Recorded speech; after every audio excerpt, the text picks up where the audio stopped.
Alright, I'm going to show you how to fix a leaking tub on a 3-stem manifold. I've already fixed the problem and put it back together just so it's quick and easy. First thing you got to do, you got to find your water cutoff.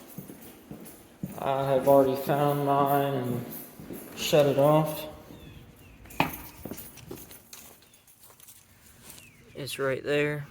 It's just a ball valve.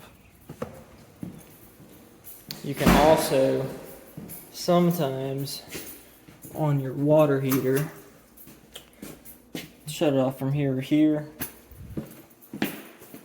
I just shut off water to the whole building. Alright, so first thing you gotta do is there's a little cap there. It was easy for me, already taken it apart. Trying to make this quick and easy. And then in there, you've got a little screw. I'm going to remove that screw if I can get it. I've removed my screw, and then now just gotta pop that off. Usually it's really hard to get them off. I use channel locks and just grab them like that and try to pull them. You just gotta be careful not to scratch everything up. Sometimes WD-40 helps. Then you come right here, you just twist that guy off, and then right here you got your stem. So this is what turns to shut your water on and off. And then I have my stem remover. You can buy a set like that. So we go in here. Just start unscrewing it.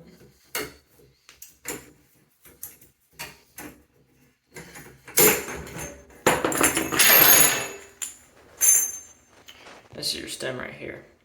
I just put a whole brand new one in just because I didn't have the little gasket here. But with this gasket, a lot of times that gets worn down or just completely falls off. All you do is remove that screw right there, put your new gasket in, and screw that back down. Now this is a brand new one, so even with the brand new ones, you want to make sure that you tighten this screw down because a lot of times it's loose. And that's how you have them fall off or you lose that screw and all that. And this is what stops all the water from draining down and constantly flowing. So that was the issue. It was the gasket on the older one was worn down a lot. And make sure you got your gasket here too. And then just put that right back in there. Hand tight first, make sure you don't cross thread. One thing I want to show you is this little nut right here. That you can actually separately tighten and loosen, and that's going to affect how easy it is for these knobs to turn. Now it needs to be fixed too. So if it's not turning enough, you can actually loosen that nut and make it easy to turn. If it's turning too easy or comes loose or whatever, tighten that down. And a good way to check if you actually are leaking from that gasket, the water is going to come out right from between the stem and this nut.